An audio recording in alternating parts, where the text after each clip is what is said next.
Hey, oh, you just got up and left. Yeah, happy Friday to everybody out there. You're here for another episode of A2HH Live. Welcoming everybody into the room. We're gonna be talking about that new Goodie mob that dropped today, that new 2 Chainz album, and we're gonna talk a little bit about Future and Uzi's album too, man. What's up with it, Coop? How you doing?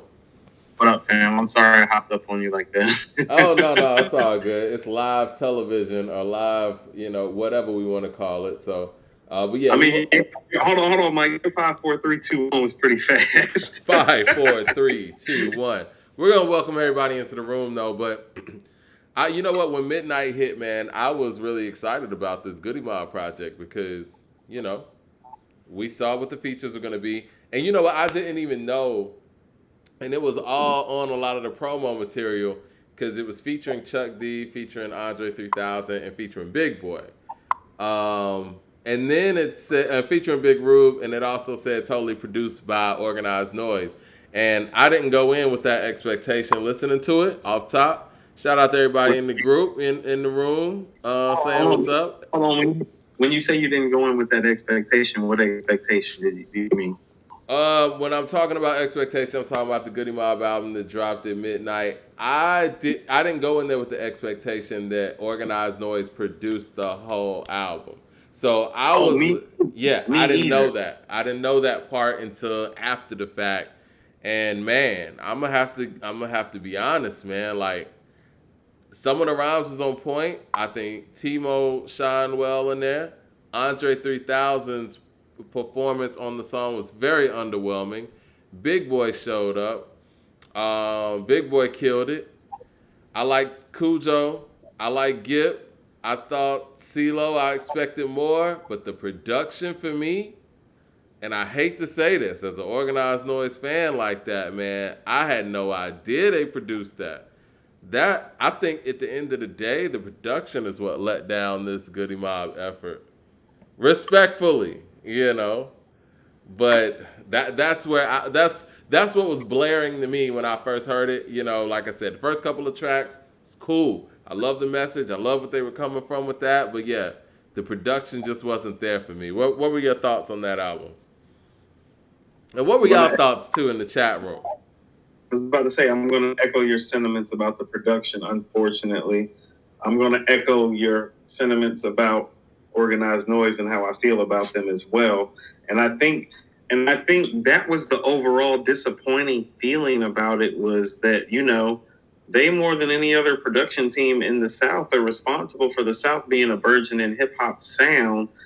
And to hear this album be a struggle for you to get to the end of because of the production was, I mean, it was very disappointing. I was like you, Mike, like when I was getting to like the latter half of the album, I was checking to see the production credits because what I was really hoping was with their legendary status and their influence, and particularly down here, and with the plethora of dope producers down here, Right. was that some of the young cats were going to help some of the OGs that really help put this on the map.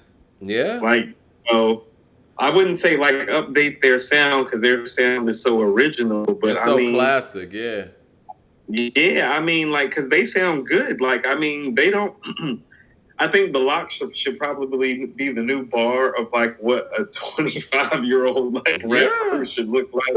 And we'll There's get into that in a 25 year moment. old, I mean, 25 years deep in the game, but Yeah. they still sound. I mean, outside of CeeLo, they sound remarkably fresh for their tenure in the game. I'm going to echo your sentiments about CeeLo as well.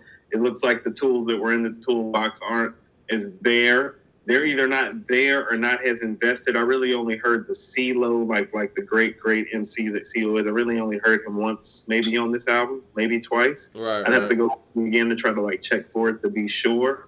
So I'm with you. Like the content and the message and the lyrics and the rhymes were pretty solid for the most part.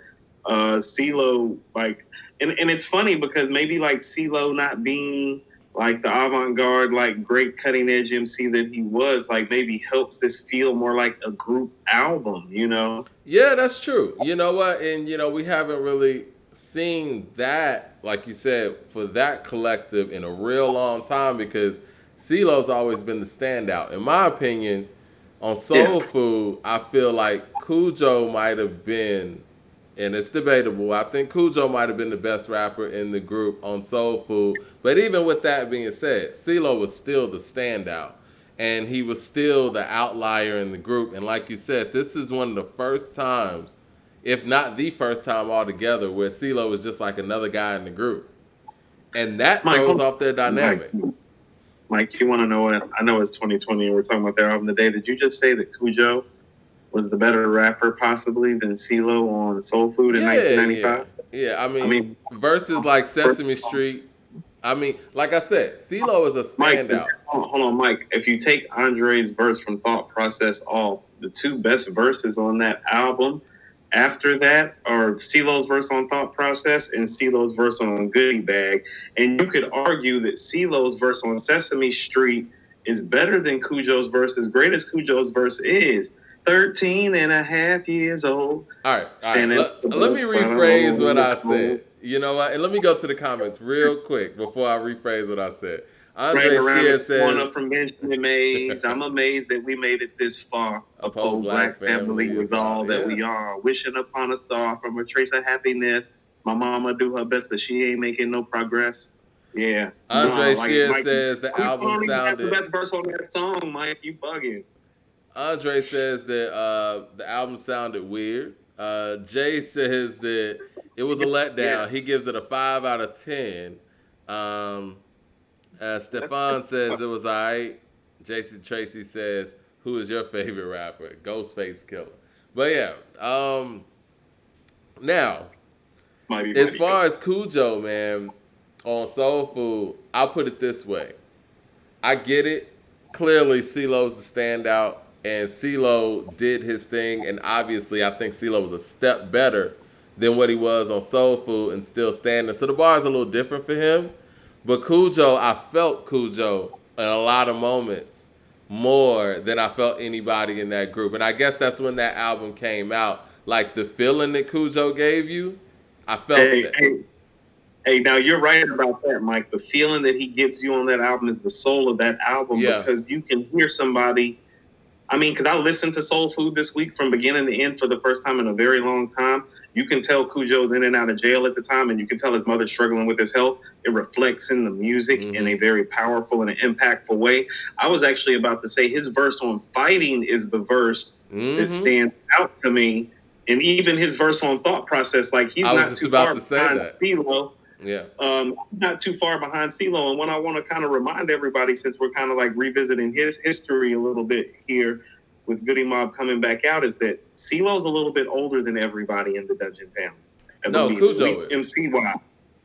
No. CeeLo's the youngest. I mean, huh? CeeLo's the youngest. No, that's not right, Mike. No. You sure? Yeah, I promise he is. Yeah, CeeLo's the youngest. Actually, I think Gipp might be the oldest. Cujo, Gipp, and T-Mo are older than, because CeeLo's around Dre and Big Boy's age. We're going to talk, but I'm going to Google. Yeah, go ahead and Google that. But I was saying that to say that even if you listen to CeeLo and Get Up, Get Out on Southern Playalistic, like lyrically, he was more advanced than all of them initially, including Andre and Big Boy, actually. And so I think what has happened over a course of time, and it happened much faster with Andre and then with Big Boy than with anybody else, is that they all just caught up to him. You know? Father Time defeated. This is a comment I like. Tidy Jones says, Soul Food is the best rap album to ever come out of Atlanta. All Outkast albums included. You know, I say second next to Akumina, but I echo those sentiments outside of Akumina. But yeah. I mean, sometimes, Mike, when I listen to Soul Food, I hear what everybody's saying, but I still don't even know if it's better than ATLiens or Southern Playalistic at the end of the day. Oh, it's better than ATLiens. Southern Playalistic, I would give it the edge over Southern Playalistic just because of the lyrical content and where they took it lyrically.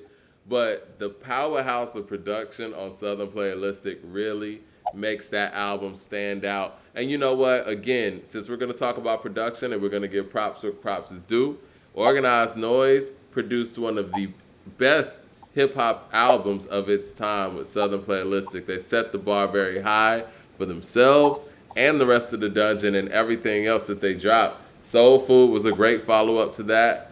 And Man, I mean, I know in 2020 it's really hard to duplicate greatness like that, but I will say this on a production level, it's easier for producers to be greater later than it is for MCs. I think what's kind of starting to happen might be changing that. And I wanted to say right quick, you're right. Like he is the youngest member. That's actually a kudos to how dope he sounds. Yeah. Or maybe there was just something about him that always felt more separate from the crew, even from the jump. Right? That's what I'm saying. And I had a revelation today about how he sounds on this album in relationships to how all their albums sound. The better he sounds, the better the albums have gone. When you listen to Soul Food, part of why Organized Noise is able to pull off Soul Food, and I'm going to say this from a financial and an artistic perspective, is because you can have CeeLo himself sing all those little gospel harmonies that you want to incorporate, and you don't got to co-pay nobody else to come in and do it. And so the gospel feel of Soul Food, production-wise, the skeleton of that is CeeLo's voice. I agree, 100%. He's Lauryn Hill in that group, and you need him. So the more CeeLo became an artist of the individual matter, the more the group suffered because so much of the greatness of Soul Food was wrapped in the gospel tone that his vocal inflection provided with the match production. Have you ever listened to One Monkey Don't Stop No Show? I have. I think it's a very solid effort considering. Yeah. But I'm not a fan of it. That's a big hole to fill. Yeah. I mean, I didn't like World Party at all outside of All A's, I think. And there was another track on there. All A's was my shit. And you probably like Rebuilding, huh? Rebuilding. That's the one that Kanye produced. Yeah. Is it? Yeah. Of course. Mm. Yeah. Rebuilding. That was like track 4 or 5, right? Yeah. I think it was somewhere in the middle. Yeah, but outside of that, it's like, Soul Food's a classic and a monument of like, hip hop standards, Southern standards. Still Standing's a great album, very good to great. It had some really great moments like Black Ice, The Nigga Experience, The Damn, Beautiful Skin. Yeah. So it had its moments, and they've had their moments, and you can tell they're still solid as artists. They sound remarkably fresh for how long they've been around too. But I think a lot of I think a lot of that is you could tell who's working. You could tell people who stay in the craft, right? And so that brings us to our next point. How did you like Andre's appearance on what were your thoughts on Andre's appearance on, what was the name of that song? I'll get to the song in a minute, but what were your thoughts on Andre's featured verse that a lot of people were anticipating? Because we haven't seen, Andre hasn't been on a Goodie Mob album since 1997 or 98. I'm sorry, Still Standing. Yeah, since Black Ice. Yeah, Black Ice is the last Goodie Mob song Andre's been on. What were your thoughts on his feature? On his feature? No Cigar is the name of the song.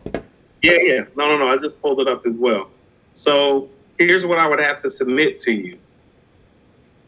My homeboy Obi, who actually co-executive produced my first album, Mike, he hit me up from out the country, and he was like, "Is Andre 3000 the best MC ever?" And he and I have probably been having this conversation since we were in our early 20s. That's how far we go back. And I told him no, because his catalog doesn't reflect that, and it really doesn't.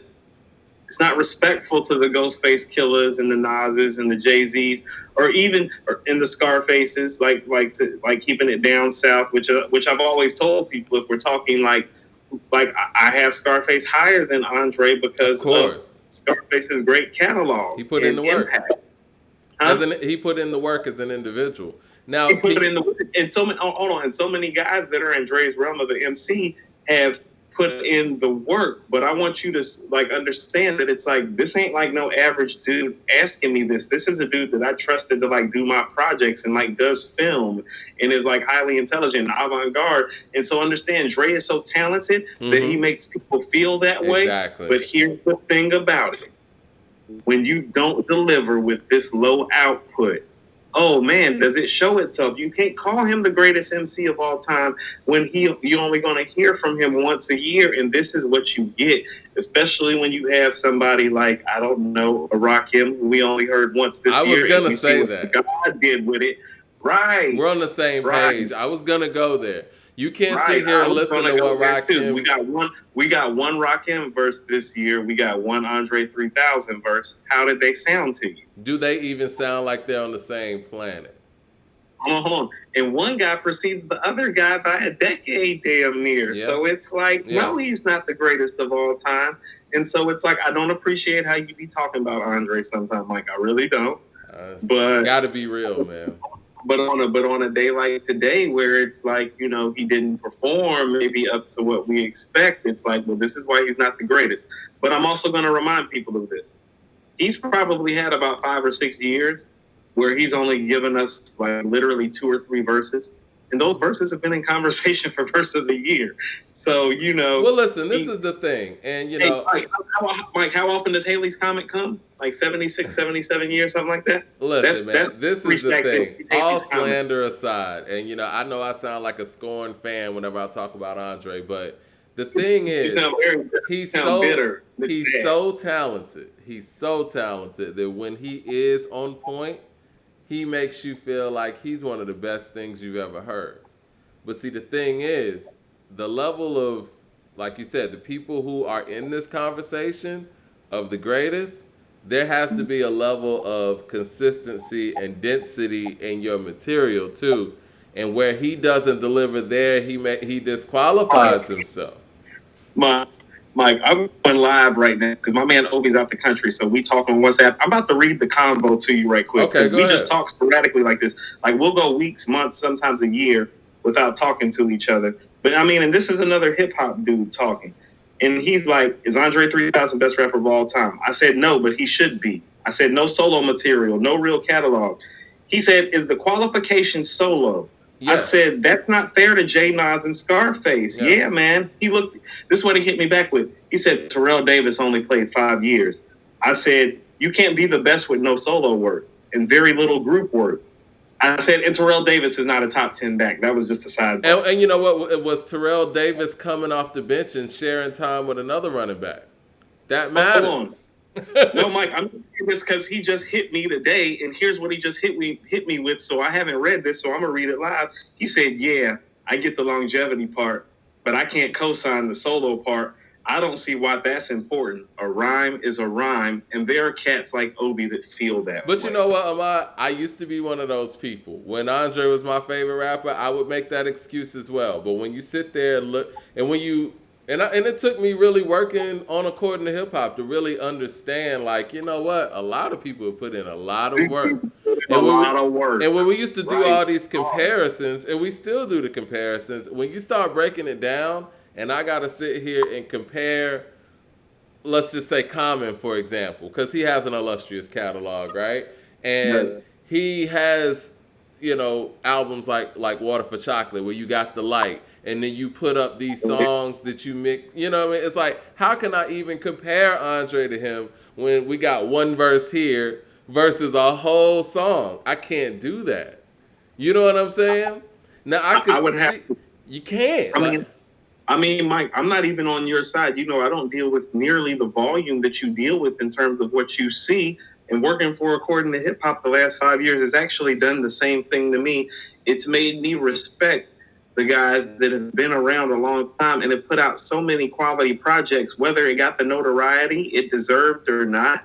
It reminds me of two people. And I mean, I know this seems funny and arbitrary. I remember a long time AZ said during an interview, he was like, yo, this shit is hard. Like, making rap songs is hard. Like, making good records is hard. People think that it's like not a job, but it's a real job to try to get up there and wake up every day and write something quality that other people want to hear.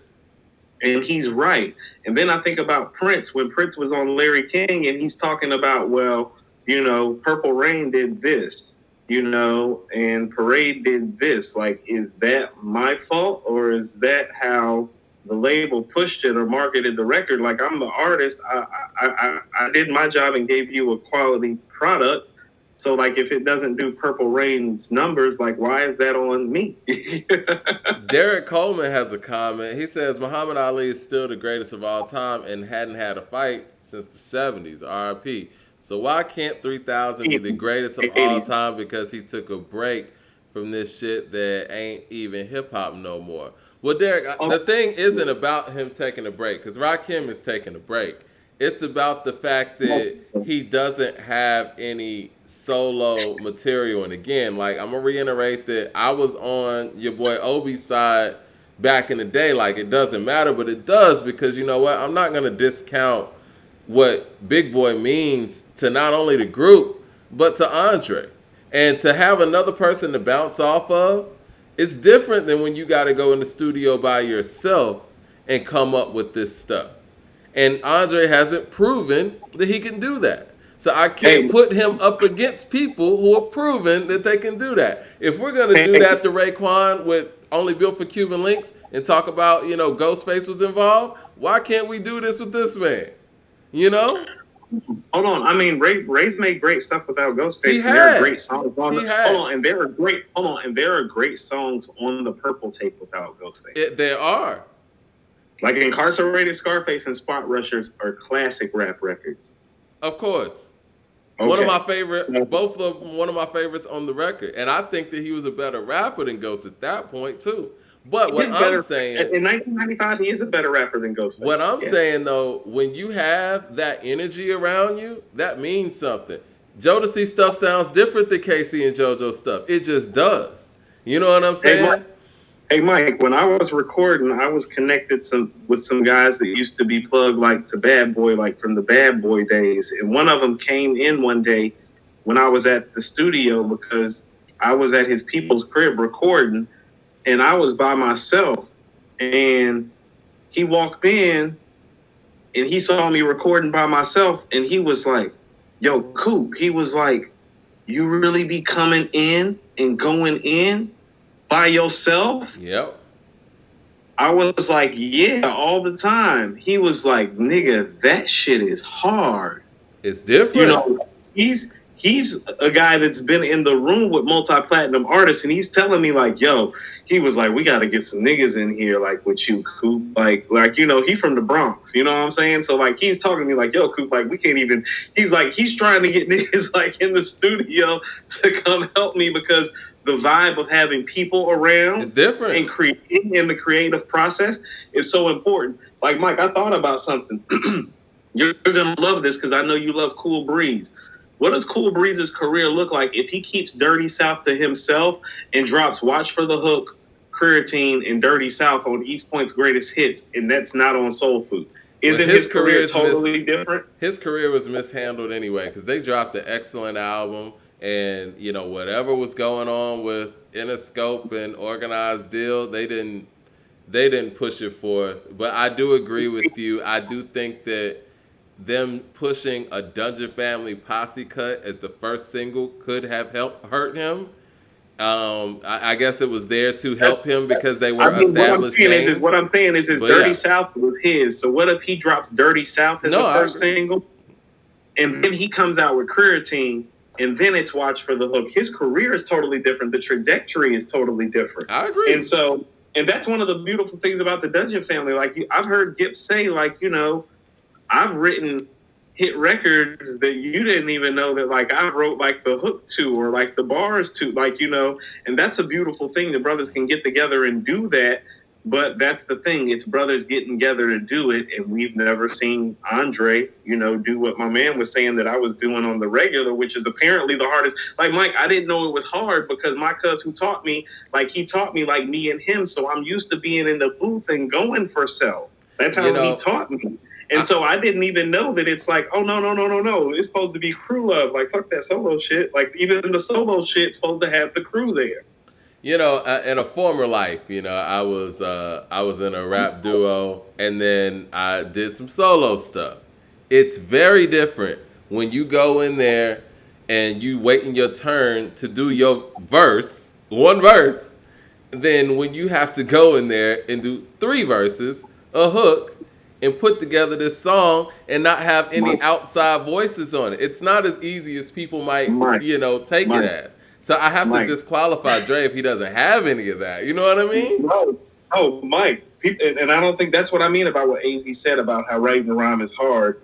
I remember when my man told me that, I realized how hard I had been going. Like, I had been writing 316s or 224s with 4 or 8 bar hooks and bridges and doubling and stacking and ad libbing and weaving in and out on like for a minute. And it didn't even register with me until he said something. He's like, ain't nobody really operating like that, fam.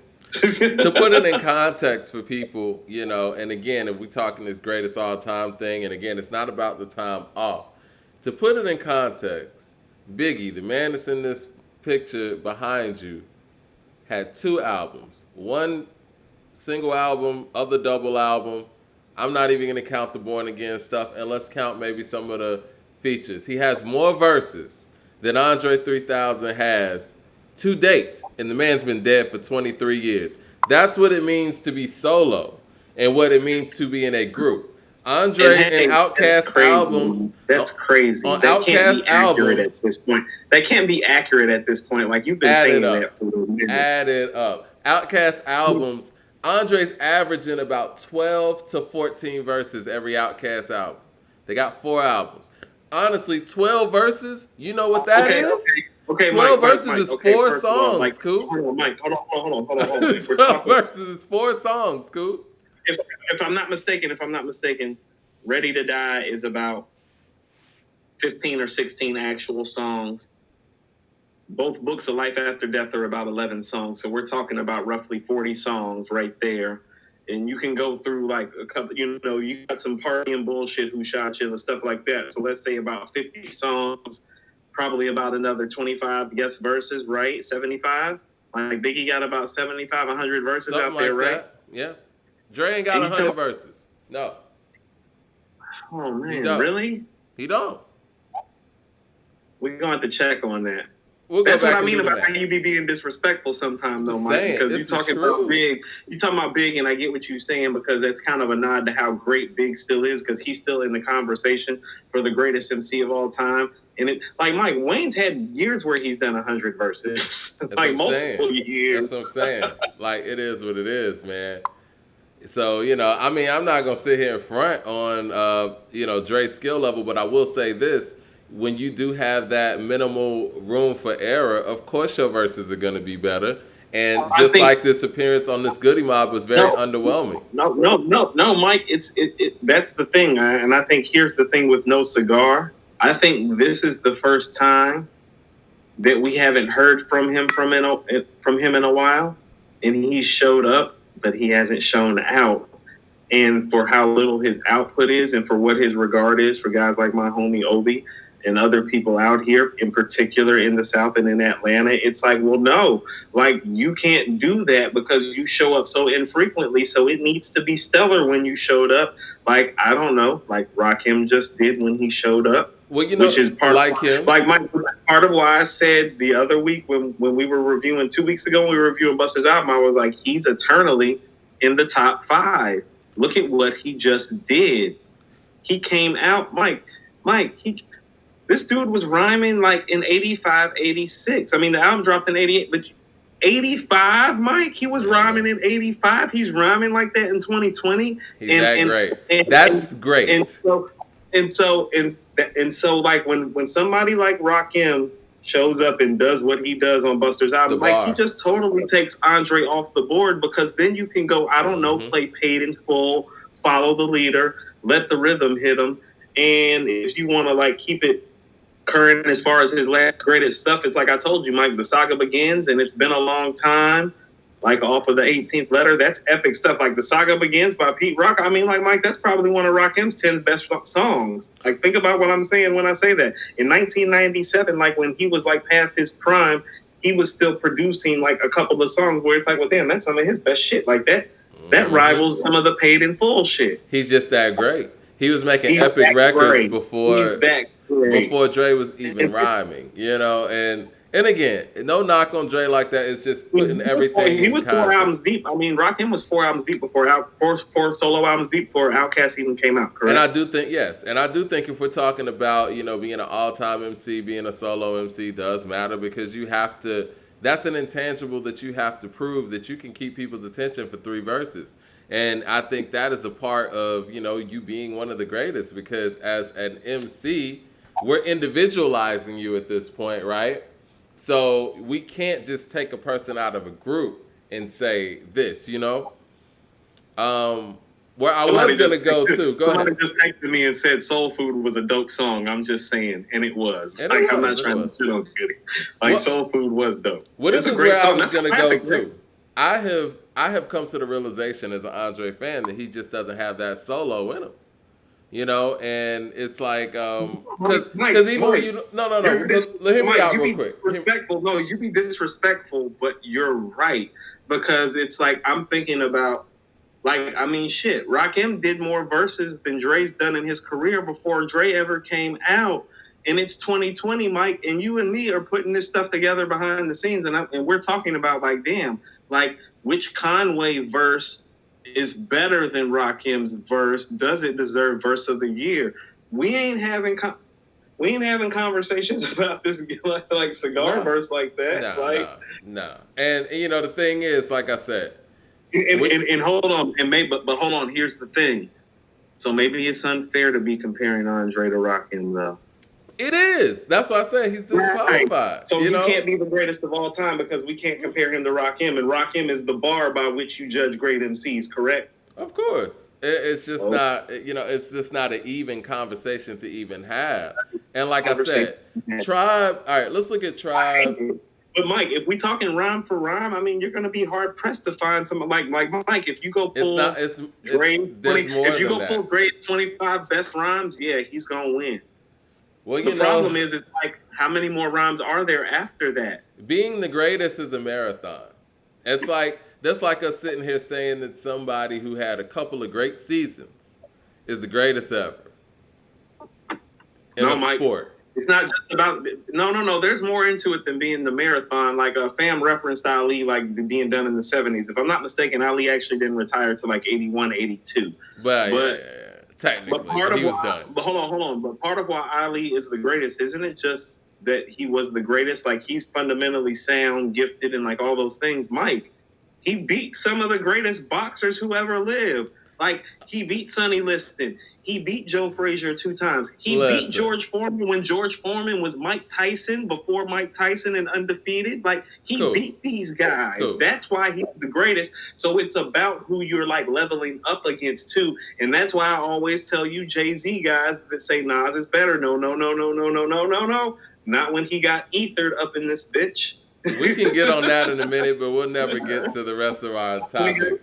But not when he got that's not how it goes, Mike. We're not going to compare. We're not going to compare Andre to the greatest boxer in a solo sport. Like it doesn't even make sense. Because again, if we're talking about groups like Tribe, let's look at Tribe, De La, and Naughty by Nature. They had solo records within group efforts. Andre hasn't even done that. He doesn't even have 8 million stories, or Butter, like Phife has. He doesn't even have a West Savannah like Big Boy has. He doesn't even have a Bonita like Q-Tip has. These are in group albums. And if he had that in him, we would have heard it by now. It's what it is. I don't. Has he ever tried it? I think is a better and a more fair and has he tried it is a more respectful question to ask. How about that? As individual and as much of an outlier as he was in that whole crew, and you could tell even on the Kumina and Stankonia, the songs that were very much his influence, if he had it in him, it would have happened. He was an individual. Does Humble Bumble not sound like it was just an Andre and Erica concoction? Fair. A lot of Stankonia sounds like 3000. Yeah. But he needed Big Boy on it. But Mike, now that we're looking back on it, it's like shit. A lot of stuff in Playalistic sounds like Big Boy now. A lot of ATLian sounds like Big Boy now. That's why Equimini is so beautiful. That is the record where it sounds like both of them. They finally brought it together. Yeah. They finally brought it together. Yeah. Right. Sasha Richardson says, that's because there's not enough passion for him to create something off the wall, especially with today's creation and influences that are out here. It's a Gemini thing. I'm not one. LOL. I mean, I guess you could say that, but some people are just self-inspired. And I do agree with Sasha to an extent. I think people do pull Andre onto records when he probably doesn't even want to rap. He doesn't sound like he really wanted to rap in a long time. Okay, so that would be my biggest problem with him is that when people talk about like the inspiration of it, it's like, okay, you don't get to capitalize off of it to the tune of like 40, 50, 60, 70 million dollars and then like wake up one day and like, oh, I'm so uninspired. Were you feeling uninspired when you were broke? The other part of that, and I agree with you. How Mike, many I'm times do you serious think? as hell. Cause it's like, I mean, let's be honest. He didn't really start feeling uninspired until after Stank On You, which is when the money started getting stupid. Sounds very inspired up until that It's point. convenient in It's very uninspiration. convenient how when that life changing money came in, Sounds like you're like, oh, not I'm hungry feeling anymore. inspired. Oh, I think, hold on, not feeling inspired in the artistic realm, Mike, is sometimes code for I don't feel like getting up and going to work. So, what's the Because I difference already between put the being? money. Because I already put the time and the work in to allocate the money and the resources that I don't have to work. Say that you don't want to go to work. And since we're bringing up Rakim again, when Rakim came back, he did an article about how part of why he came back, it was like he was away and he had money put up, but he was like, damn, I need to go do my damn job. Like, Well, I'm an MC. what's the He's difference an MC. between not being hungry and being uninspired? I mean, no. Listen to what I'm saying about what Rakim was saying. Like when he came back, like in '97, he was like, "It's my job. It's what I do." As in, like, I'm great at this, and actually being great at this is what enabled me to sit down for like 5 or 6 years and like really not do much of nothing. The least that I can do is go give it back and do my job. Whitney Houston was telling people close to her at the end of her life, she felt like she was trading her gift to God with her abuse of things because she had such a great voice. It's like, even if she wasn't feeling inspired, she was feeling the guilt from abusing the gift. It's like he got gifts. Well, the other part of that too, and I agree, it's like people work through things, right? And how many times do you think Jadakiss was uninspired? He's a I mean, Gemini too, by the way. Him and Andre have the same birthday, and that's why I brought up Jadakiss. And Jadakiss is wow, they Mike, were is born there been they were anybody born on the same day and the same year. So, in the same and age? Yeah. Jadakiss is hella consistent. If we talk about Geminis, right? How many times do you think he's been uninspired and still cranked out a killer verse?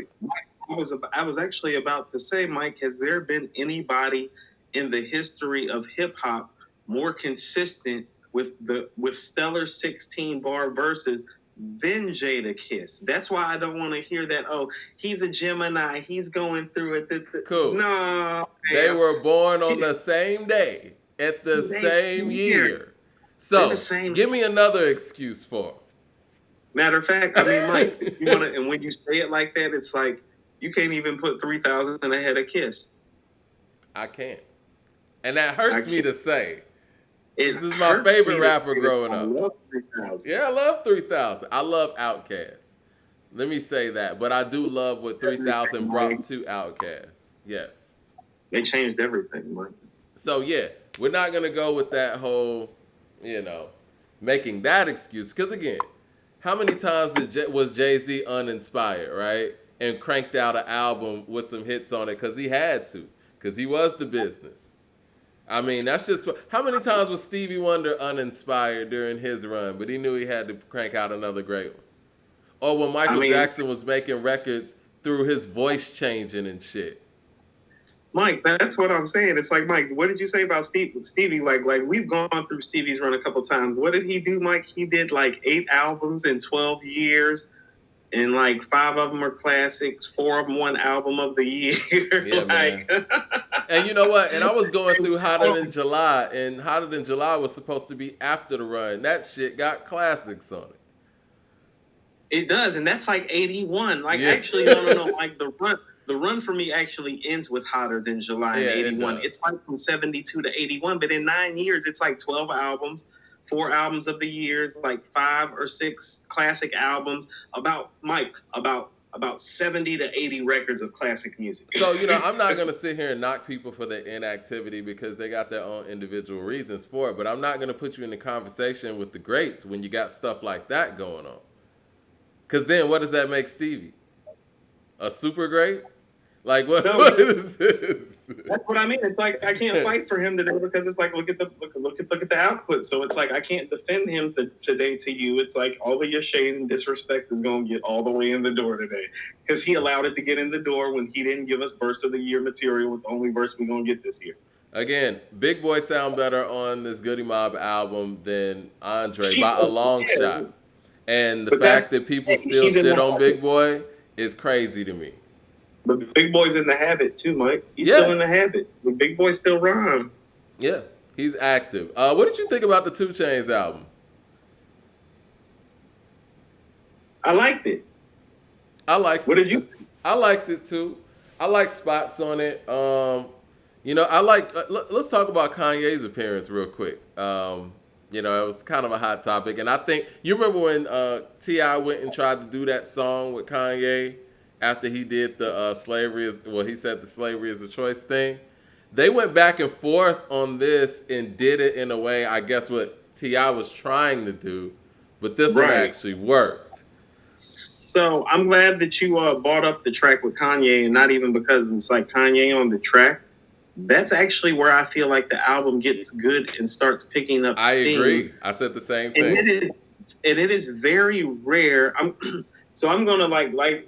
And it's funny that we brought up Ray and Ghost earlier and that you brought them up. I was actually going to bring up the Purple Tape in reference to So Help Me God, and not on any terms of level of his greatness. I'm not trying to say that at all. Right. But I want people to understand one of the beautiful things about the Purple Tape and what makes it one of the best rap albums ever is that shit is epically great at the beginning, and then it picks up steam and becomes even greater. Yeah. And so by the time you're on track like 11 or 12, which is like Glaciers of Ice, Verbal Intercourse, like you're officially like, is this the best rap album I've ever heard? And it's so rare that a rap album picks up steam.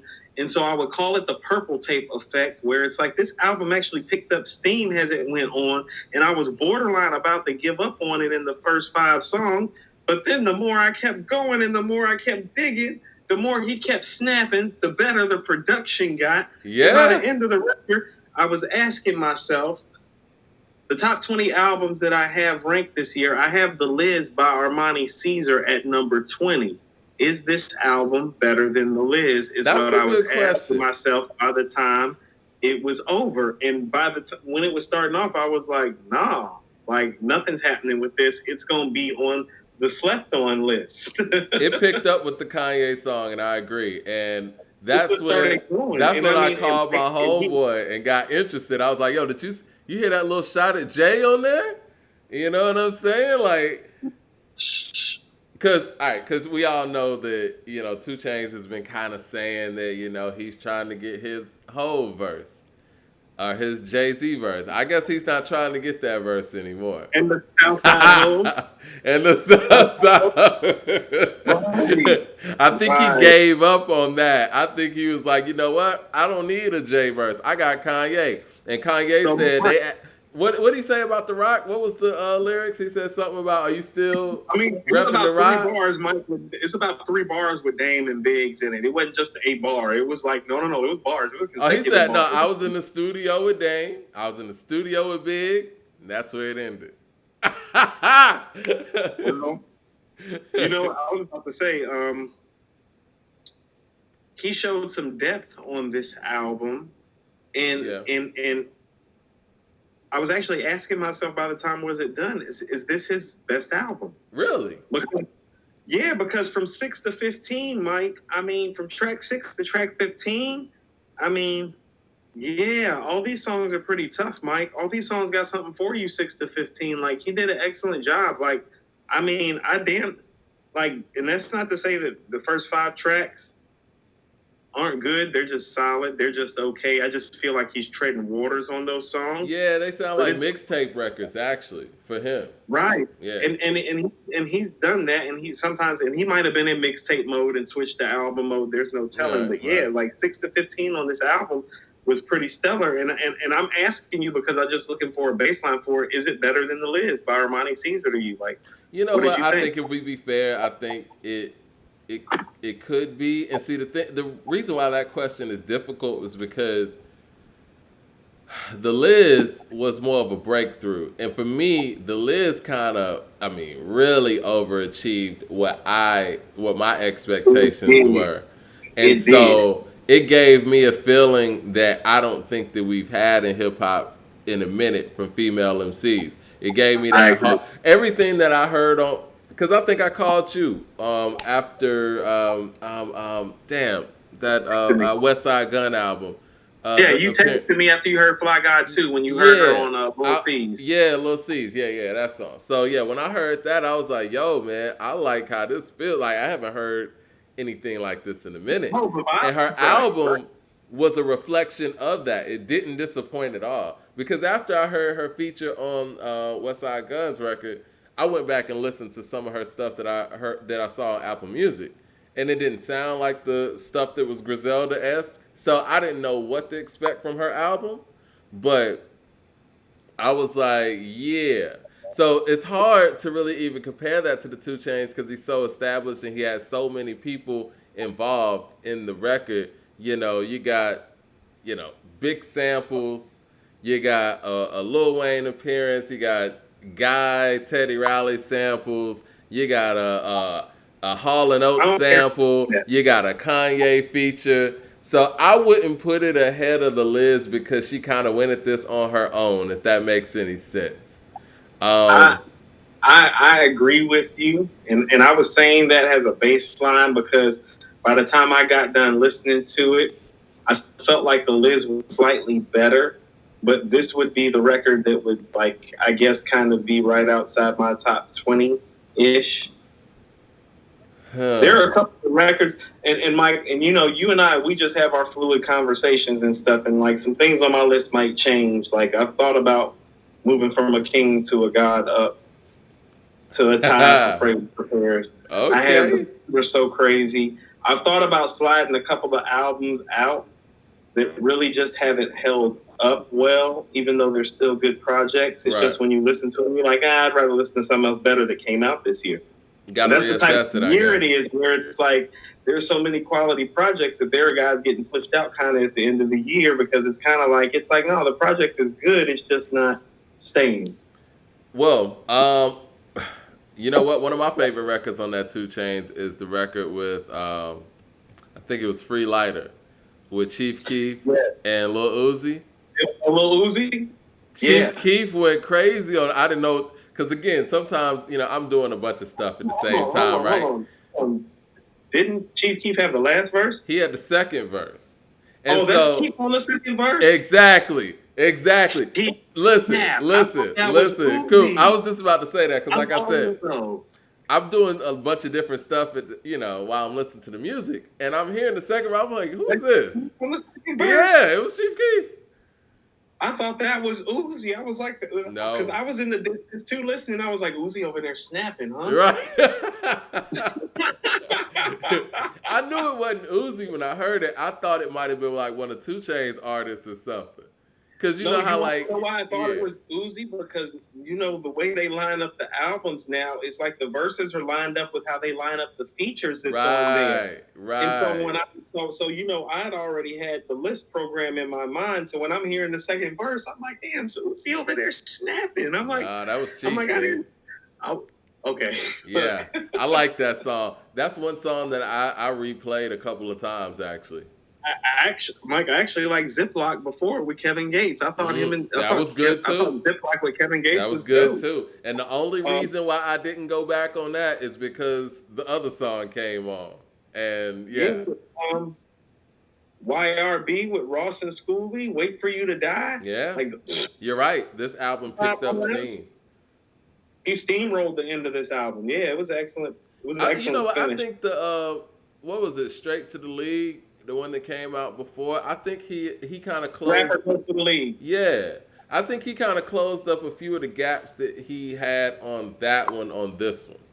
Hey, what did you think? You can tell that was going somewhere. It was kind of like, and not to compare anything, But like, the dynasty for Jay, right? You could feel the blueprint coming. And then when the blueprint came, it's like, oh, okay. He What learned from that. what did you think of Rapper Go to the League? Like, what I did you thought think? it was okay. I felt like it was 2 Chainz trying to make an epic effort and not totally being himself the whole time. Like structurally, like, okay, well, this is what a great hip hop album sounds like. I can do Uh, this. It sounded very East Coast influenced in a way where he was trying to make he tried to make a 5 mic album in that standard. you Sounded think like he so? was. Is that how you took that? That's how I took it. I mean, it's been a minute since I listened to it, but I first listened. That's what I remember thinking. Like, he got the structure and everything right, and he had that song where he was talking about college sports and the payola or not paying college players and all Right, that. right, right. He took on some concepts and it was really creative in that way. And I think with this album, he kind of took what he was trying to do there to the next level. I thought it was uneven. The last project, I thought he had some highlights. I was just pulling it up. Like "Threat to Society" might be my favorite 2 Chainz song. I mean, Yeah, I'm a threat. I'm a threat. my favorite 2 Chainz song is damn. My favorite 2 Chainz song is probably still Fork. Okay. Fork is hard. I was gonna say either that, a flexing on my baby mama. Man, DJ Paul went crazy on that beat. Uh, Um, those are all dope records. all right, well, I'm not before we sorry. round this whole thing off, I loved "Got One." "Got One" was always one of my favorite Chainz records. he got a lot of, you know what, man? We went through that whole back and forth when they were doing the verses. He got a lot of really great records that he just didn't touch, man. Right. Like, did he play "Got One"? Like, he should He have didn't play. played "Got One." He didn't play much, man. And then he went back and said, he thought that it was about the hits. So Nah. no, Rick Ross came through and was playing B sides, man. I mean, it's dope shit, but it was dope. Like, Oh Mike yeah, Ross yeah. got dope Rick records. Ross went for the quality records. He wasn't going for the hits. Hey, you want to know what? Ross would have gave Buster some smoke. Somebody said today, my boy Ryan was like, "Why ain't Buster calling out Wayne like that?" I think that'd be a good one. Wayne don't want to do that. I got Buster still, but Wayne got a lot to choose from. But I think that could be to his detriment too, because Mike, I'm telling you right now, that's about to be to his detriment. you know how I feel about Buster. Right now, that his output is actually about to hurt him in something like this. Yes. Yeah, you know how I feel. I don't think many people can really see Buster in a situation like this. It's very tough. Buster I mean, Buster just has too many verses where it's like, I mean, what Buster has about 10 verses that we can probably name right now that are just standout stellar verses. How many verses does Wayne have like that? And how many people are about to sit up here and argue endlessly about which record it is because of the material and how much output of the material? You get what I mean? He just has like, so no, much. He was better on this record. No, he was better on that record. Well, it's like 700 records he did in 3 years. Exactly. So, That's the thing. Like, how would Wayne even, wherever his state is, how would he even pick 20 records? best rapper alive. Oh no. Like, he has to go on his rhyming spree stuff with Buster. He would Like, have to Buster go got- on. Buster has hard to call rhyming spree rhymes, where it's like he literally sticks up the song, Mike. Like, "Look at Me Now," "Flavor in Your Ear" remix. People forget, like, he can fade you on his guest appearances. Well, Wayne is on Look at Me Now too. For those that forget. Scenario. I mean, I just named 3 guest verses that it's like, what you gonna do with those 3 guest verses? Yeah, I mean, it's really tough, man. Another person that, if we want to talk verses, and I know we're going to talk about this Future and Uzi album, and I think that there's a lot to be said about Future, period. But does anybody really want it with Future in a verses? You know how many records this man has been on? Future? Future's catalog, low key, is really Oh, good. if it's about hits, then yes, Future. I mean, if it's about hits, Future and Drake can have their little hit off, but ain't nobody really gonna be like, I'm gonna be. Maybe this is my Atlanta bias. I think Future would beat Drake in the verses. I'm not gonna be biased and say that outright because I mean, damn, Drake's on a lot of rappers' hooks. Future is on a lot of. There was a period where Future was on everything, and then he still put out his own stuff. But I mentioned that because somebody put up a graphic today because Future just made this album with Uzi. Future has made a project with Drake. He's made a project with Young Thug. He's made a project with Juice World, and now he's made a project with Uzi. And God, who's done that? Hold on, nobody. Is this the best one of all the collaboration projects? Because we both really enjoyed the Uzi. The thing is, for me, I ain't gonna lie, man. All of them are really good. I mean, I'm not a really big fan of What a Time to Be Alive because I didn't think Future and Drake were that great of a combination. But Future and Thug, I think they're perfect together, and I would have to pick that one. Yeah, I would have to pick that one. And the one with Juice WRLD was good too. I would lean on that too. I would put this one second though. I would put this one second too. And the one with Juice WRLD was good. It just seemed like the one with Juice WRLD was like a little bit forced. It sound thrown together. The one with Juice sound thrown together. Because they even had that song Oxycontin with where it was just Future and Wayne, and it sounded like, okay, this is Future and Wayne's song. Future went crazy on there, by the way. I just don't know how to classify Future, man. Like, is he a rapper? Is he a singer? Like, I don't know what he is, man. I don't know. Hey, Mike, I'm going to ask you a legitimate question today just because it's like I had to listen to all 3 albums today and I was handling, so I didn't get to do all like my background checks like I do. Who did the production on this Uzi and Future album? That shit is stellar. I don't know, man. I don't know. I could check. But yes. I will say here's how I felt after listening to it. I felt like one, I had the best selections of beats this year on one project. I don't feel that way anymore after listening to the Future and Lil Uzi Vert project. These beats are out of this world. It's crazy. Mike, by the time, after the first 5-6 songs, the production on the first 5 or 6 songs is so epic that I'm like, well, damn, this is a top 20 album just off the production on the first 6 records. What's crazy, I gotta go back and listen to what they're saying again. These guys do it justice though. Like, they sound right on, like, people can say whatever about the lyrics. Together, they sound good on the tracks. Like, they're switching speeds on it. That's what I mean. It's not like it's the same beat every time, which sometimes can be like a problem with the tracks down here, is like the repetitiveness of a nature when the album down here gets to be more than 14, 15 songs. But it's like they did an excellent job of beat selection, diversity of beats, approach.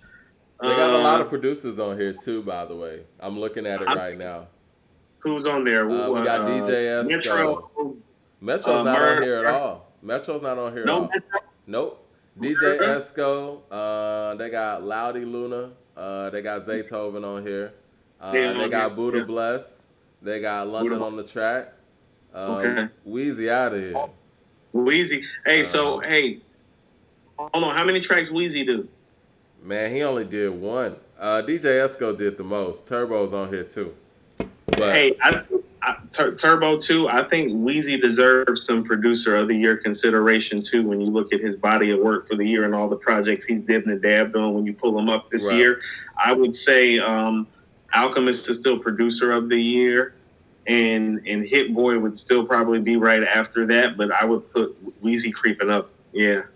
Yeah, man. But the thing about Future, and I'll say Uzi too, they really, the tracks that they get on them and they get in pocket and they ride them right. Like, no, Mike, I don't agree, because part of what I felt about this album, I was like, this is great redemption for how mundane Future's album sounded earlier this year. You know, This is what I I kind this of is what I felt was that way expecting the too. album. I was not even expecting to sound like this. Like this album with Lil Uzi is what you wanted Future solo album to sound like. You know what? I wasn't a big fan of the Future album that dropped earlier this year, but I know Future Mhm. fans and they loved it. I don't see it, but again, that's the interesting part about an artist like him. Like you remember Lamelo? Not Lamelo Ball. Which one was it? Not Lamelo. Lonzo Lonzo, Ball. Lonzo Ball was saying the Future's better than Nas. Like, I there's a generation that feels that like they love Future, man, was and about he's to been the bring that up to backbone you of. because Mike, I remember when you called me and told no, actually, Mike, I remember when you texted me and told me that, and it made me call you. Like, what the fuck is that? But I'll tell you what, like Mike, even in my own family, like my big cousin who put me on the hip hop with the NWA and the Slick Rick and the Public Enemy and De La tapes from like the radio, like Big Silver Radio, like Mhm. back in the day shit. His son, who lives down in Noonan now, South Georgia, is one of those Future fans that you're talking about. Yeah. And so it's crazy to me because it's like, shit, it's happening even in my own family. And I was texting cuz like, yo, do you not know that your dad was like on some like rap shit hard? And so to see his son be the Future fan that he is, it's like that was like the KRS-One Rock M guy that got me thinking this shit more serious than just a poem. His son's the biggest Future fan in the world. That's one of the beautiful things about hip hop, And you know, right? Future has such a fitting name too. He has inspired a whole generation of artists, and the interesting part about it is, like you said, he's going back and making projects with the guys that he inspired. Young Thug Right. is clearly an inspiration from Future. I would say the same thing for Juice World, and I would say the same thing from Uzi. Half Like, of that walking around right now. yeah, yeah. I mean, a lot of people were saying Juice World was a kind of knockoff version of Uzi. When he came out, just how I mean, he outside of his imitation, freestyle ability. I mean, imitation is best form of flattery, especially Right. when you're young and kind of carving out your niche. Yeah. Yeah. So I mean, but all of those guys, I know they wouldn't call this flattery or anything, but and I think that Ebro came up with this phraseology, but if you want to give somebody the crown for being the godfather of mumble rap, it has to go to Future. I remember the first time I heard Racks on Racks on the radio, and it was Future's verse, the second verse. I was like, what the fuck is it? Like, what is he saying? It might have been the first time I heard a record on the radio where I didn't know what the dude was saying. And so My if you want to give that is the origins of mumble Right, rap right you're there. right. My younger sister was in high school when that was happening, and she like tried to force Future on me for like 2 years, where she was like, "No, Coop, like here, like you're gonna listen to this Future shit and like it, like man, like this shit fire, Coop." And I'm like, I don't even understand what he's saying, sis. Like, I can't understand what he's saying. It's like I want to like it. Me and her, I would be picking her up like from cheerleading practice and shit, and we would be arguing about this nigga because I don't understand him. And she telling me the best things in sliced bread. It's like, no, the beat hard. I can hear him on the hook. What the fuck did he just say? What did Fam just say? No, tell me what Fam said, little sis. And so I see how he took a hold of people and took a hold of this city. This shit was so different, man. It was so different. I think we were just raised in an era where it was hard to gravitate to it, but I can respect it more than I used to, especially from the hook portion of it and seeing how he influenced the hook game of rap. Mm-hmm. And also, it also makes me think too. It's like I was bringing up like my big cuz and now my little cousin, like the whole like Big Cuz favorite artist was Slick Rick and his son's favorite artist is Future. There's not much of a difference really, actually, because both of them was doing really something different and was fly niggas. You know what I'm saying? It's just the era that you approach. I think what kind of threw me off of Future initially, and again, don't get it twisted. I liked Racks on Racks, and I liked No, at the same damn time and all that. But I think his use of auto tune after you know T-Pain, and then and then Wayne and Kanye start using it, and then Ron Browse. It seemed like it was getting mundane, but Future somehow revitalized this auto-tune shit. It was crazy. But you want to know what it is, and here's why Future doesn't stick to me. And this goes back to the arguments with my sister. It was one of those things where she used to tell me, she was like, this mood music, Coop, we know that this shit really ain't about to stay and that we're not going to be playing it in 10, 15 years. She was like, but right now it's lit, or right. I think it was turned at the time. Right now it's turned. At the time it was turned. Right, it's turned. And I think now that. But when she was saying it, she was like, but it's turned right now, Coop. Like, we know that the vibe. She was telling me, we know that it's not the classic shit that you grew up on. We know it's not the classic shit that like moms and Aunt Sonia and them used to listen to. But she was like, but the mood and the vibe right now, she was like, we just with that. Well, you know what kept Future alive? His offsprings. Young Thug kept him alive. Like, when Young Thug was able to take what he did and then make his own career out of it, and then when people like Travis Scott come along and kind of take a little bit of elements and keep that going, and then Future stays out there, that makes Future even more a legend. That's why I said what I said about James Brown and George Clinton. It's like he's, for whatever, however people, he's the foundation for something. Whether that's something that, for, you know what I mean? Like, it's hard to explain. Like George Clinton, I'm just gonna getting close to the holidays. I guess I'm just gonna give you a hall pass for like George Clinton. But I don't ever want to hear you compare Future to James Brown. No. I'm telling you. No. Think about it. Take your mind back to, let's say, the 60s, right? Everyone's singing. Everybody's harmonizing. People in these groups. And then James comes out there, is like, huh. You know what I'm saying? Like, I'm pretty sure people are like, we're talking about a man that even posthumously is arguable if he's the best entertainer that ever stepped on stage. I'll take it a step further. And on top of the social activism and for the time frame, but like Mike, like Say It Loud, I'm Black and I'm Proud is one of the 10 most important songs that ever got made, Mike. Cool. I understand that. Like you said earlier, I'm not comparing the Purple Tape. Like you said with Purple Tape and 2 Chainz, I'm not comparing them like that. I'm just saying. James Brown a rap. Listen, James Brown is, to me, I think James Brown's the most important artist in music, period. There's nothing without James Brown. There's no hip hop without James Brown. There's probably not Michael Jackson or Prince in that same form without James Brown. James Brown is the most important. So there's no black pop music either. So there's no hip hop, no black pop. There's no black popular culture music without James Brown, correct? Yes. So Future needs to never sniff this conversation. When we're talking about rappers and James Brown, we need to be like Tupac and like I feel you. It's tough to compare Future to anything. And to be perfectly honest, I can't even compare him to anything in hip hop. Give him a lane, and that lane has been created and respected. No. What you're talking about is real, but also too, like Mike. So when you talk about James, here's why I get what you're saying about Future. Like I really, really do, because he's important on a level that's kind of hard to qualify. Maybe on the level that it was hard to qualify James, like you're talking about. But part of like what makes James Brown is because, like, how about this, Mike? We've been talking about Rakim today. What's Paid in Full? What break loops and beat loops did they pull from Paid in Full? I mean, ain't that Clyde Stubblefield drumming for James Brown on Paid in Full? I mean, Public Enemy's first 2 albums are probably first 3. Mike, so his greatness isn't just in his greatness, it's in everything that you just said. It's like, Mike, there's no Thriller, Purple Rain, or Paid in Full without James Brown. Think about what we just said. There's no Thriller, Purple Rain, or Paid in Full without James Brown. We're not even Paid in Full.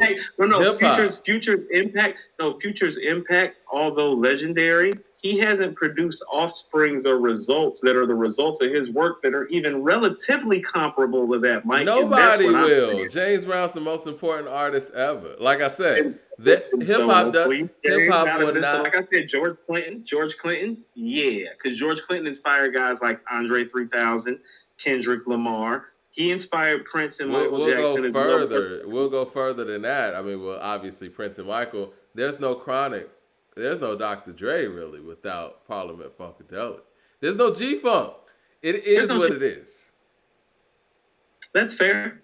No, that's fair. Or, But I don't want to say there is no, because before that, Dre had Mike. another sound, but the sound would have been different. There would have been no G Funk without Parliament Funkadelic, period. Okay, but what I'm saying is how about this, Mike?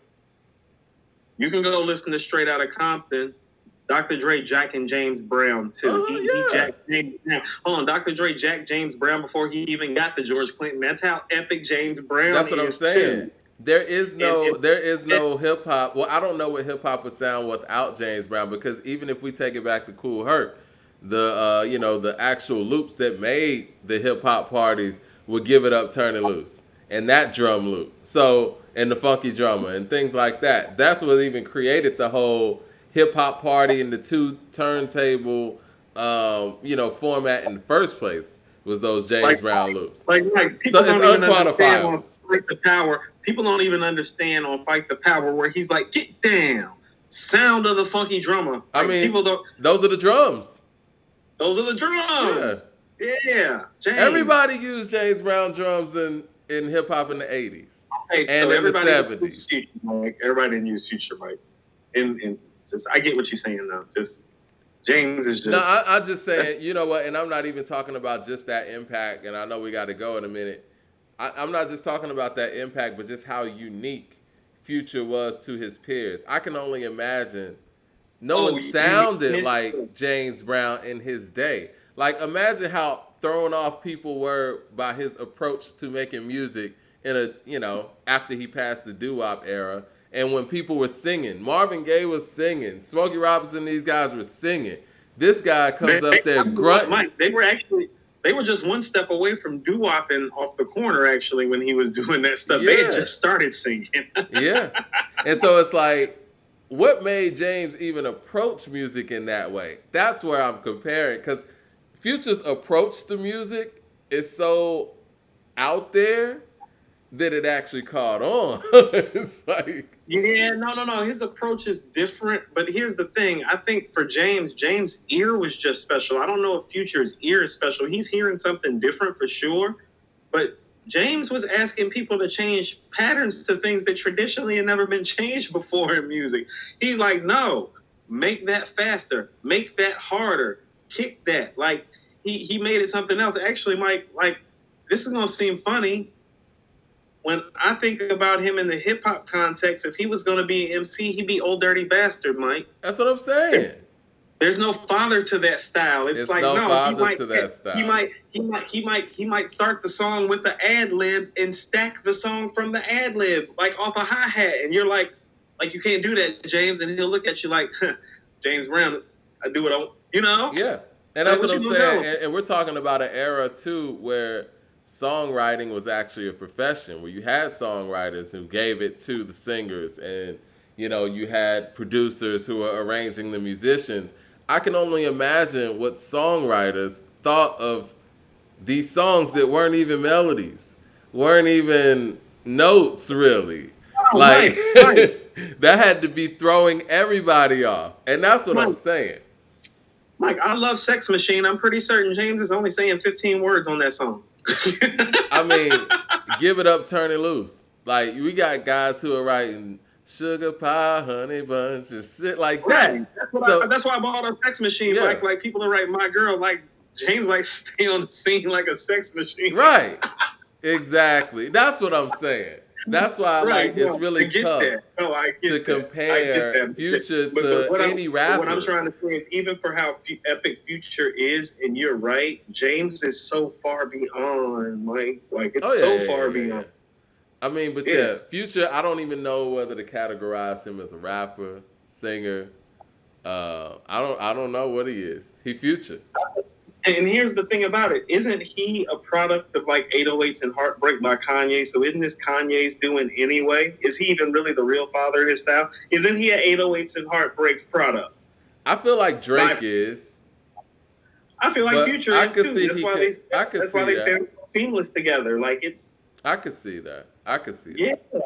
it's like it's the toxic side of 808s and Heartbreak, Mike. Like Drake is the loving and endearing side, and Future is the toxic I side. guess the thing is that makes it different is the fact that Drake sonically matches up with what Kanye was doing production wise on that album, whereas Future took that vocal style and put it on some hard shit where we didn't know that it would actually mesh. Now, in that sense, he did James Brown it in the sense that he was like, up the tempo, make it harder, right? Make it right. No, I never heard anything. But James was originally just pulling that from a place in his soul. Future was pulling that from 808s and Heartbreak. I never heard anything like. Original. I never heard anything like Karate when I heard it. I never heard anything like At the Same Damn Time. I never heard anything like Racks on Racks, to be perfectly honest with Tony you. Montana. When I heard Tony Montana, I was like, what the fuck is right. that? And he was so convincing too. Like he getting on there like, yeah, I'm doing what's right. I check up on my ends. I was like, what the fuck? I was like, that's the record? That's the record? It was like, yo, I walked up in the club. I was like, really? Like, it was going bananas in the A when he dropped that. Bro, I remember, and I know we got to go in a minute, but yeah, what was the Future album? It was the self-titled album. I remember I woke up that morning. I think I was going to write a review or something. I don't know. But I played that joint in the morning before I went to the office. And I was like, yo, this is hard. And then, what was it? Mask Off came on. And I was like, yo, I get on Twitter and that was everything people were talking about. I was like, okay, it's not just me. Because I went back and played that again. Just like how we were just talking about that Chief Keef verse. It was just like that. Like, oh, yeah, you know what I'm talking about. And everybody was on the same page. No, you're right, Mike. Yeah. When Mask Off, like, no. It was. I remember waking up that day you were on my TL too. Like it was some epic shit. Like it was like, and I was like, nah, it ain't just me. I ain't tripping. Like I ain't tripping because sometimes as a head, like the type of heads we are, when we like something like that, we want to make sure that we have the pulse, what the culture like that's really into him is saying. And so yeah, I'm with you on that moment. So I'm sorry, man. With that being said, I'm gonna go on record and say Future would beat Drake in a versus. Hands down. I'm convinced. Drake has nothing for Mask Off. Nothing. If he will, it's only because he can play some really hard shit that Drake can't play. It's kind of like what's Drake's hardest record? 0 to 100? Right. And that ain't even touching the trajectory of where Future can go. They're gonna register with some of the shit Future about to play. Because it's like, like when R. Kelly and Jay-Z went on tour together. It's like they were saying that R. Kelly was jealous because he wasn't getting the reaction that Jay was getting, but dude, you can't get certain reactions after he plays like a You Don't Know, and that's what it would be. Like, if Future goes there, there's nowhere for Drake to go. Yeah. Punk-ass pedophiles don't deserve reactions anyway, Mike. Of course, but you know what I mean, yeah. But I'm just saying, that was the example. Like, Drake is on some smooth shit, and when Future goes into that hardcore shit, it's nothing he could. I don't even think he got an answer for Mask Off, and that ain't even one of Future's hardest records. No, Mike, Mask Off is one of Future's hardest records. Well, it's one of his best records, but I'm talking about as far as power goes. Just that, no, it's not one of his hardest records, but you're right. It's one of his best, not one of his hardest, but he got some hard shit, Mike. Oh, yeah. Like real talk. I mean, we just brought up 2 of the records. It's like, what is Drake even going to do about Tony Montana or Same Damn Time when it comes on? It does something to people, Mike. It's nothing. And if what is that? Is it the Purple Rain? What is that one record? Yeah. Yeah, it's nothing for that either. Yeah. Look, because I was down here arguing against it for so long until I was like, finally, like, you want to know what? Fuck it, you're right. I mean, because what was that? Well. Yeah, he got records, man. He got records. Yeah, man. No, Mike. Yeah. All right, man. Well, what we got next week? I think coming out next week. Oh, Megan Thee Stallion's dropping her debut album next week. And have these all been mixtapes? That's allegedly, And see, that's why I don't like I calling don't know stuff what's what mixtapes. anymore, Mike. You These are might be right albums. about what the difference between an album or a mixtape Well, at this the point. You difference might be between the right album about and that. the mixtape is the fact that people want to honor different contracts. I think that's what it is. To say Becoming a that, okay, well, thing. yeah, I haven't even put out an album yet. What have you done for my career? So yeah, that's what that seems like. But I will say this. I like that leverage play. I like that leverage play for artists, though, Mike. If that's how they're Yeah, playing yeah, it, like for leverage, it's like I don't even have an album out. Fuck you. Yeah, I yeah. dig that. Yeah, Fever was like dope. Fever was what? That was 2019. Fever, and then she dropped. did she Nah, drop something after that? nah. Fever Is was this project 18. number 4? Is this like project number 4 though? Yeah, it's like project number 4 because she had that Miss Snow or whatever. Yeah. Look, look. My daughter came downstairs earlier. She was on the steps. I heard a track playing. I'm like, "What's up?" I'm like, "That's that new Meg." She's like, "Yeah." I was like, "Yeah." I was like, "Dad works for According to Hip Hop. I know her shit's about to drop." Like, Yeah. So Good News is the name of the album. She's got the newspaper on the cover, or it's like the cover's made up of newspaper. So it kind of reminds me of Invasion of Privacy in that way, with Cardi B's debut album, where it was more about, okay, I'm a public figure, and I guess this is a window into what's going on, especially as she has the situation with Tory Lanez and all that. So you got to think that Good News is kind of a play on that, and being positive with a lot of negative energy around. So it should be interesting. That's probably going to be what everybody's talking about next week. I don't know if anybody else is dropping at the same time off the top of my head, but we might talk about that. yeah, we wrapping up. This year is closing up. How you feeling about the year? Like, I feel like the year's tailed off. It hasn't been as strong as it was. I mean, it's still been a great year. I think there's been enough great material this year. I haven't been as pleased, I'd say, the last 6 weeks or so. I So, think I think it's about time to close up. I don't think that there's going to be any real big names dropping too many more efforts, but you never know. I mean, I think that with the new rollouts, Chicago's locking back down. Seems like people are going back in the house, and it seems like the corona numbers are kind of up, and some of the cities are locking down even more. New York is locking down again, so you might have some artists just say, you know what, fuck it, I'm gonna put this music out since we're going back inside. So I wouldn't be surprised if we ended back up on lockdown, Mike. it's looking like that, to be perfectly honest. Yeah, it is looking that way. Because if New York is locking down and Chicago is locking down, they're setting the precedence.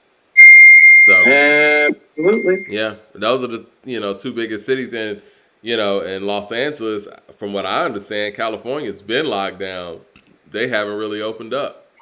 California never opened up. Yeah, so California's never opened up. Chicago's locked back down. New York's locked back down. So yeah, we might get some music. I don't think we're gonna get anything from Kendrick, Drake, or any of those guys.